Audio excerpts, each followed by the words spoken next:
Hello guys, my name is Rachna Navani. Welcome to Bykem tutorial.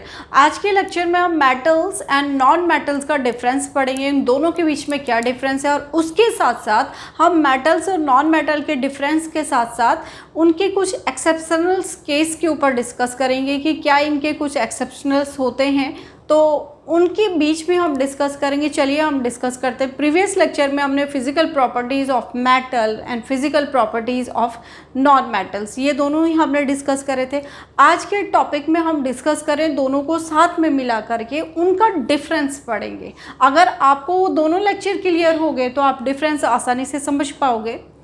चलिए, first यहाँ पर मैंने कुछ पॉइंट्स लिखे हैं जिनके बेस पर हम इनका दोनों का डिफरेंस करेंगे। फर्स्ट प्रॉपर्टीज़, यहाँ पर ये प्रॉपर्टीज़ हैं। फर्स्ट प्रॉपर्टीज़ इज़ कि फिज़िकल स्टेट। अब किसी भी मेटल्स के अगर हम फिज़िकल स्टेट की बात करें, फिज़िकल स्टेट मीन्स मेटल का क्या है। फिज़िकल स्टेट, किसी भी मेटल की तीन स्टेट होती हैं। स्टेट क्या होती है? तीन स्टेट होती है। First is solid, second is liquid and third is gaseous form. ठीक है, तो मेटल थ्री फॉर्म में एग्जिस्ट करता है, solid, liquid and gaseous form में। फिजिकल स्टेट मीन्स मेटल का फिजिकल अपीयरेंस कैसा है, वो दिखने में कैसा हो रहा है। ठीक है, तो वो हम देखेंगे उसकी फिजिकल स्टेट में। तो फिजिकल स्टेट में इन तीन पॉइंट्स के ऊपर हम डिस्कस करेंगे, वो सॉलिड है या लिक्विड है या गैसियस फॉर्म में। तो फर्स्ट हम डिस्कस करेंगे यहाँ पर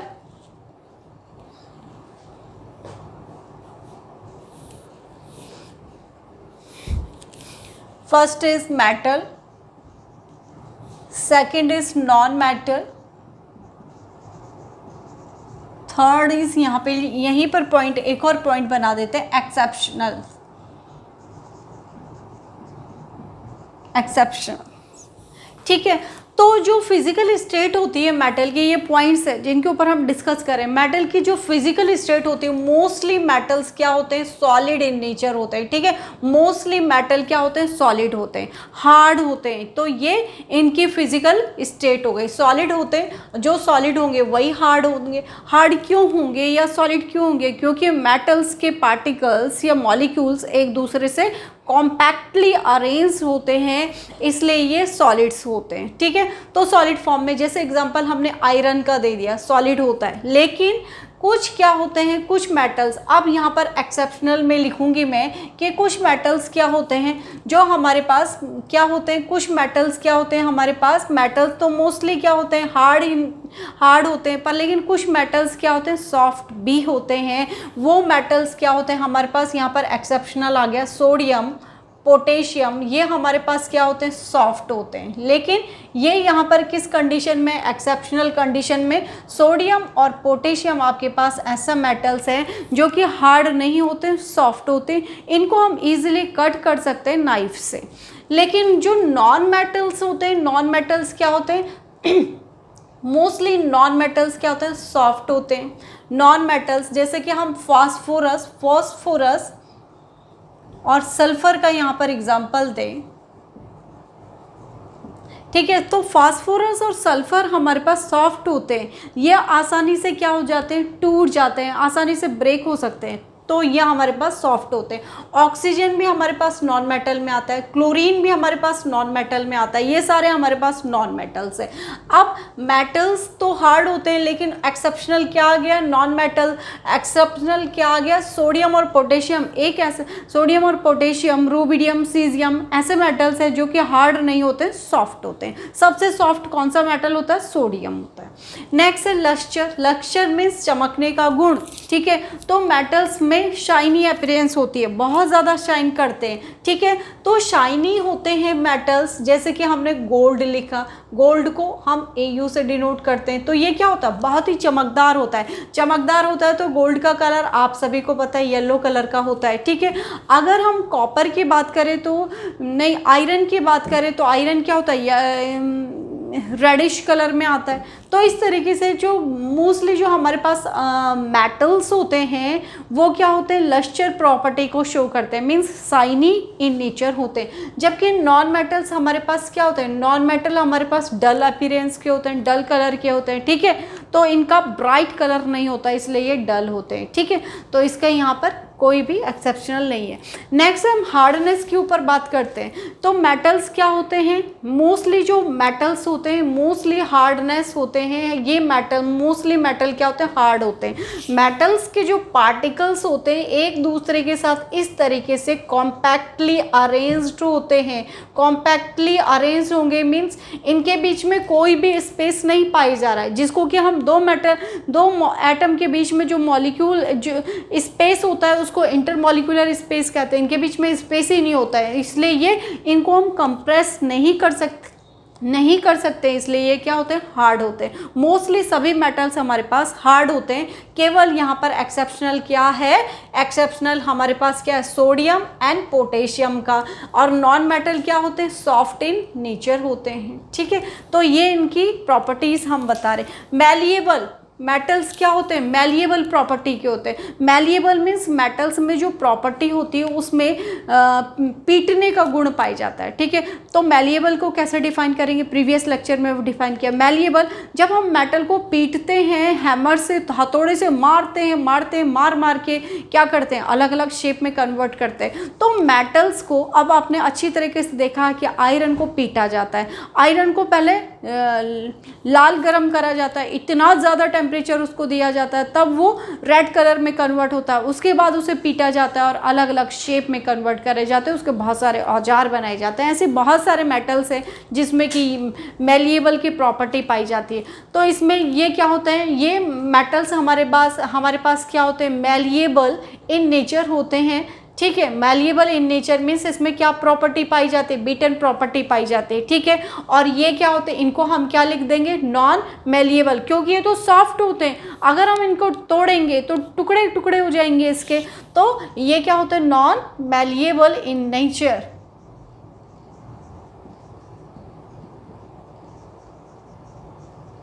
नेक्स्ट है मेटल्स क्या होते हैं, ductile in nature. Ductile means metals ductile in nature means metals को हम थिन शीट में कन्वर्ट कर सकते हैं, और डक्टाइल प्रॉपर्टी को ही हम डक्टाइल इन नेचर होते हैं, इसी प्रॉपर्टी को हम डक्टिलिटी कहते हैं। मेटल्स जो होते हैं हम उनको थिन शीट में, गोल्ड की फॉइल आती है, एल्युमिनियम की आपके पास फॉइल आती है। ठीक है, तो फॉइल क्या होती है, पेपर की तरह होती है।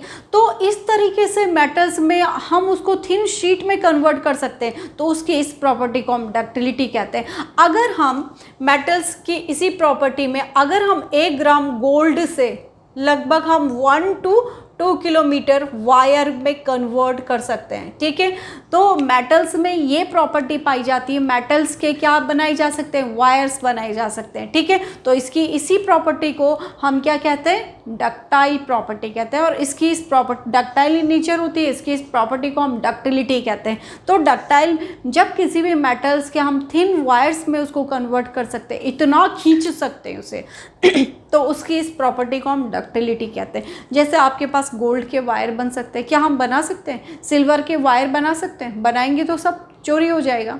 क्या हम सिल्वर के वायर लगा सकते हैं अपनी इलेक्ट्रिसिटी को कंडक्ट कराने के लिए? हम कहते हैं कि silver good conductor of heat and electricity होती है, कितने ही तारे चोरी हो जाएंगे। तो इसलिए हम कॉपर वायर का यूज़ करते हैं। कॉपर में भी क्या होता है, वायरिंग फॉर्म में होता है, तो इसके भी हम वायर बनाते हैं। ये डक्टाइल प्रॉपर्टी को शो करते हैं। जबकि नॉन मेटल्स क्या होते हैं, नॉन डक्टाइल इन नेचर होते हैं।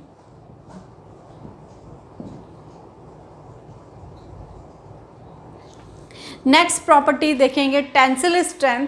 मेटल्स में क्या होती है, टेंसिल स्ट्रेंथ पाई जाती है। टेंसिल स्ट्रेंथ मीन्स खिंचाव। ठीक है, तो मेटल्स को हम जितना खींचेंगे तो उसमें खिंचाव का गुण पाया जाता है। जितना हम उसको खींचेंगे वो अपनी प्रॉपर्टी को खोएगा नहीं। ठीक है, तो इस स्ट्रेंथ को हम टेंसिल स्ट्रेंथ कहते हैं। मतलब अपनी प्रॉपर्टी को बनाए रखना, रिटेन करना, इसकी इस प्रॉपर्टी को हम टेंसिल स्ट्रेंथ कहते हैं। अगर आपने रबड़ को थोड़ा सा खींचा फिर वो अपनी ओरिजिनल फॉर्म में आ जाता है, लेकिन आप बहुत ज़्यादा खिंचाव करोगे उसमें तो वो थोड़ा लूज हो जाता है। ठीक है, तो मेटल्स में क्या होती है, टेंसिल स्ट्रेंथ होती है, क्योंकि ये तो हार्ड होते ही हैं तो आप इनको ज़्यादा खींच नहीं सकते। अगर खिंचाव होगा भी इनमें तो अपनी ओरिजिनल फॉर्म में आ जाते हैं। तो मेटल्स में क्या होते हैं, टेंसिल स्ट्रेंथ होती है, क्योंकि ये हार्ड होते हैं कि ये टेंसिल स्ट्रेंथ को शो करते हैं, जबकि ये टेंसिल स्ट्रेंथ को शो नहीं करते क्योंकि ये तो सॉफ्ट होते हैं। अब देखिएगा बहुत ही इंपॉर्टेंट पॉइंट है melting and boiling point. Metals के क्या होते हैं, मेल्टिंग एंड बॉइलिंग पॉइंट हमेशा हाई होते हैं। अब हाई होने के पीछे क्या कारण है, क्योंकि ये क्या होते हैं, हाई होते हैं। फर्स्ट पॉइंट की मेल्टिंग एंड बॉइलिंग पॉइंट इनके हाई होते हैं। क्योंकि ये सॉलिड फॉर्म में होते हैं। सॉलिड फॉर्म में होते हैं तो तब भी हाई क्यों होते हैं, क्योंकि इनके जो पार्टिकल्स होते हैं वो एक दूसरे के साथ कॉम्पैक्टली अरेंज होते हैं, इसलिए इनको मेल्ट करने में बहुत ज़्यादा टाइम लगता है और इसलिए इनके बॉइलिंग पॉइंट भी हाई होते हैं। ठीक है, नेक्स्ट, और इनके जो नॉन मेटल्स होते हैं इनके ये क्या होते हैं, लिक्विड फॉर्म में होते हैं, ये क्या होते हैं, गैसेस फॉर्म में होते हैं, इसलिए इनके मेल्टिंग एंड बॉइलिंग पॉइंट क्या होते हैं, लो होते हैं। नेक्स्ट है एलॉय फॉर्मेशन। मेटल्स क्या करता है, एलॉय की फॉर्मेशन करता है। अब एलॉय फॉर्मेशन कैसे होता है, जब एक मेटल्स दूसरे मेटल के साथ जुड़ता है, कंबाइन होता है और एक नया मेटल की फॉर्मेशन करता है तो उसको हम एलॉय कहते हैं। ठीक है, तो एलॉय फॉर्मेशन जैसे कि हमारे पास स्टेनलेस स्टील का हम एग्जांपल देंगे, किसका, स्टेनलेस स्टील का। जिस थाली में हम रोज़ खाना खाते हैं वो हमारे पास क्या है, स्टेनलेस स्टील, जिसमें कॉम्बिनेशन है निकिल का, कॉम्बिनेशन है क्रोमियम का, कॉम्बिनेशन है हमारे पास निकिल, क्रोमियम एंड आयरन का। तो इस तरीके से हमारे पास यहाँ पर निकिल, क्रोमियम एंड आयरन का कॉम्बिनेशन होता है हमारे पास स्टेनलेस स्टील में। तो मोर देन 2 मेटल्स आपस में कंबाइन होकर के एक प्रोडक्ट की फॉर्मेशन कर रहे हैं, उसको हम एलॉय की फॉर्मेशन कहते हैं, मीन्स मिक्सिंग होना। ठीक है, तो 2 या 2 से ज़्यादा मेटल जब आपस में मिक्स होते हैं तो एक एलॉय फॉर्मेशन मीन्स मिश्र धातु की फॉर्मेशन करना। निकिल, क्रोमियम एंड आयरन मिल करके क्या करते हैं, हमारे पास एलॉय की फॉर्मेशन करते हैं, जबकि यहाँ पर इस तरीके से कॉम्बिनेशन नहीं पाया जाता। नेक्स्ट टॉपिक है हमारे पास इलेक्ट्रिसिटी। तो मेटल्स हमेशा क्या होते हैं, good conductor of heat and electricity. अगर हम मेटल को गर्म करते हैं तो उनकी हीट एक मॉलिक्यूल से दूसरे मॉलिक्यूल में धीरे धीरे करके पास होती है और वो हीट को ट्रांसफ़र करते हैं, ये इसमें प्रॉपर्टी होती है। इलेक्ट्रिसिटी जब हम मेटल में इलेक्ट्रिसिटी पास कराते हैं तो ये इलेक्ट्रिसिटी के गुड कंडक्टर्स होते हैं। ठीक है, तो मेटल्स हमेशा good conductor of heat and electricity होती हैं। तो ये हमेशा क्या होते हैं, क्या लिखेंगे आप, metals are good conductor of heat and electricity. ठीक है, तो मेटल्स क्या होते हैं, good conductor of heat and electricity. बहुत सारे मेटल्स आपके पास एग्जांपल्स हैं, जैसे गोल्ड है, सिल्वर है, कॉपर है, ये सब गोल्ड, सिल्वर एंड कॉपर लिख लीजिएगा। तो ये क्या होते हैं, हमारे पास good conductor of heat and electricity होते हैं, ये हम पढ़ते हैं। जबकि नॉन मेटल्स क्या होते हैं, बैड कंडक्टर, इसको हम क्या लिखेंगे, bad conductor of heat and electricity. इस तरीके से आप लिखिएगा, bad conductor of heat and electricity. अब देखिएगा इसमें हम एक्सेप्शनल पढ़ेंगे। ठीक है, तो हम पढ़ेंगे सभी कुछ मेटल फिजिकल, तो हमारे पास कुछ मेटल्स ऐसे होते हैं एक्सेप्शनल में, सोडियम और पोटेशियम हमने पढ़ा कि क्या होते हैं, सॉफ्ट होते हैं। जबकि ग्रेफाइट हमारे पास यहाँ पे एक्सेप्शन, इलेक्ट्रिसिटी के एक्सेप्शनल में क्या आएगा हमारे पास, ग्रेफाइट क्या है, ग्रेफाइट कार्बन का एलोट्रॉप्स है। लेकिन ग्रेफाइट कार्बन का एलोट्रॉप्स है, ग्रेफाइट हमारे पास क्या होता है कि ग्रेफाइट हमारे पास इलेक्ट्रिसिटी को कंडक्ट करता है। Graphite conduct electricity. ग्रेफाइट क्या होते हैं, इलेक्ट्रिसिटी को कंडक्ट करते हैं। ग्रेफाइट जबकि हमारे पास क्या है, नॉन मेटल है, तो लेकिन इलेक्ट्रिसिटी को कंडक्ट करता है, इसलिए ग्रेफाइट भी हमारे पास किस में आ गया, एक्सेप्शनल्स में आ गया। Graphite good conductor of heat and electricity होती है। ग्रेफाइट किसका फॉर्म है, कार्बन का फॉर्म है। ग्रेफाइट कार्बन का एलोट्रॉप्स है, ये हीट एंड इलेक्ट्रिसिटी को कंडक्ट करता है। ठीक है, और हमने जब यहाँ पर लश्चर प्रॉपर्टी को पढ़ा था तो यहाँ पर हम ग्रेफाइट, नेक्स्ट यहाँ पर हम ग्रेफाइट एंड आयोडीन का एग्जांपल देते हैं। आयोडीन का एग्जाम्पल देते हैं। ग्रेफाइट और आयोडीन दोनों ही हमारे पास क्या होते हैं, साइनी अपीयरेंस के होते हैं, जबकि ग्रेफाइट भी हमारे पास, आयोडीन हमारे पास सॉलिड फॉर्म में भी पाई जाएगी और लिक्विड फॉर्म में भी होती है। ग्रेफाइट हमारे पास कार्बन का एलोट्रॉप्स है और ये दोनों ही हमारे पास क्या नॉन मेटल्स है। नॉन मेटल होने के बावजूद भी ये क्या होते हैं, शाइनी होते हैं, जबकि मेटल्स क्या होते हैं, शाइनी होते हैं। ये हमारे पास एक्सेप्शनल कंडीशन में आ गया कि ग्रेफाइट क्या होता है, ग्रेइश कलर का होता है। ठीक है, तो ग्रेइश कलर का आप पेंसिल से लिखिएगा। पेंसिल की जो लिड होती है वो ग्रेफाइट की बनी होती है।